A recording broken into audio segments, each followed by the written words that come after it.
Welcome to 5 Minutes with Gray Hair Dave. He has gray hair, he has a gray beard, he wears glasses like the guy in the artwork. Oh, and the guy in the artwork is better looking. Now, here is Gray Hair Dave. Well, folks, what did you think of that? I still like that one. I think it's a great one. Where did we leave off? Oh, yesterday was a day of construction and deconstruction. Yeah, here at Gray Hair Central. Or Gray Hair Productions, actually. Some new equipment and a new desk arrived, and it needed to be set up. So set it up is what we did. And when I say we, I mean me.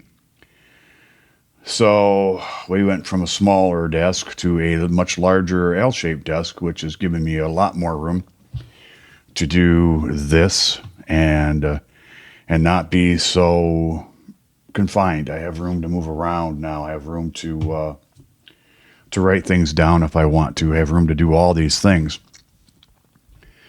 which is going to make a big difference in A, productivity, and B, my comfort. And I'm a firm believer that if I'm more comfortable, I will be more productive. I hope that I am, for your sake and as well as mine. And folks, I believe that in doing all that work, I threw up my back because it hurts like the dickens. Yes, it does. So I missed yesterday and I missed today. Now, I missed the podcast yesterday because I was doing all this, and before I got all done, it was 5 o'clock and I just needed to rest my back. So I apologize for that, but here we are today. I'll do two. You'll get number 128 and 129 today, and 130 will come tomorrow. I'm going to go to work tomorrow. I really need to. But anyways, what's going on with you? I hope you're having a great day. We were talking about 1976 and the changes that came in 1976. I don't want you to believe that it was an easy decision for me and my wife at the time. I don't want you to believe it was an easy decision at all for us to leave town. It was heartbreaking. It was heart-wrenching. Nieces and nephews crying because Uncle David and number one were leaving. They all called me Uncle David. One called me Uncle Days. If he's listening, he knows who he is. But, you know, it's one of those things where you hate to do it because you are leaving family. You're leaving your friends. But you have to move on and make your life. And my life wasn't going to go anywhere in Port Huron, Michigan. I just couldn't see it happening. I just couldn't. I didn't know what else I would do. I mean, I wasn't qualified to do anything but make paper. Now, granted, I could go be a salesman in a store and make minimum wage again, and then try and work my way up into management. But man, I just didn't see any future there in that, especially in that. You know, I needed an education, and I could have moved down towards Detroit, but I decided, and so did my wife, we were going to go to Kansas City and start over. So we did. In July, we packed up the house, packed up the car, the trailers, and boom. We said our goodbyes, tearful goodbyes. And we started out on a 2-day trek. I was pulling a trailer behind me with things in it in my car, and number one was we had a cat at the time. That's all we had. It was a cat, thank goodness. So she took the cat, and one of her friends came down to go with her on that trip. I took my nephew Bob. So each had company.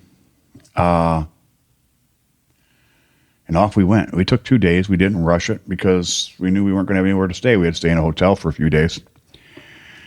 Plus, when we got there, we had to go to the airport and send Bob back on a plane, back up to Detroit to see us, to be back with his parents. And I'm very thankful for Bob for going with me. I really am. He kept me company. It was educational for me and for him. We both got to see some of the country, and we got to know each other a little bit better, and I like that. Bob is a great nephew and a great man, and I think that if you got to know him at all, you would think the same thing. He's led an interesting life, and he's a man of honor. But anyways, he and I were driving, and we had a good time. And when we got there, it was different from the area we were used to living in. And I think that amazed him. And I know that I'd been there for a week. And you think about it, folks. You go somewhere for a week, and then all of a sudden you decide that's where you want to live, and maybe live there for the rest of your life. I could have. I loved the Kansas City area, the whole area, not just Kansas City, Missouri, or Kansas City, Kansas. Overland Park, Crown Center, Crown Plaza, all of it. The football, the Royal Stadium and Chiefs Stadium, Arrowhead, over at the edge of town. I lived in Raytown, where I was just a few miles away from both those, those parks, which were enormous and great. I've been in both of them, and they're really, really cool, and they're still there today. I loved it there. Winters were different there, but we'll talk about the winters as we go along, the weather and what happens there. But it was a move. Once we got going, we decided where we wanted to be, got going, life was changing. So what's the first thing you do when you get out there? First thing you do when you get out there, you start looking for a job, right? Which, after we got, Bob on his way back to Detroit and settled in a little bit, we took a little more time to get to know the area. We did. We drove around. We got to visit new places, new things, try things, and decide really what it was and where it was we wanted to be and what we wanted to do. Knowing that I was going to go to college was a good thing. Number one, said I'd be happy to support us. If you can work a part-time job, that'd be great. If you can't, I understand. It's only 2 years. So I was only going for an associate's degree. That's all I needed. Well, I found a job at a hotel, front desk, at a hotel that was able to accommodate my schedule and work me 3 or 4 days a week. So I was bringing in money too. So she found a job at a bank in Kansas City, Missouri, and we were living. We were starting to live, and things were starting to move in our direction a little bit. We're going to stop right about here for that, and we're going to talk about what you were doing in 1986. I don't know what you were doing. What were you doing? I think that it's important to look back and think about what we did back in those days. I really do. Because if you don't look back once in a while, how can you look forward? Right? There's the quote of the day. If you don't look back once in a while, how can you ever look forward? So on that note, if you got anything you'd like to talk to me about or leave me a message on, go to the website, 5 Minutes with Gray Hair Dave. That's the number 5, minuteswithgrayhairdave.com. Leave me a message. Also, if you know somebody who doesn't know what a podcast is, doesn't know where to find one, what it is, what genre they can listen to, show them for me, please. Also, folks, you make my day every day you listen to me.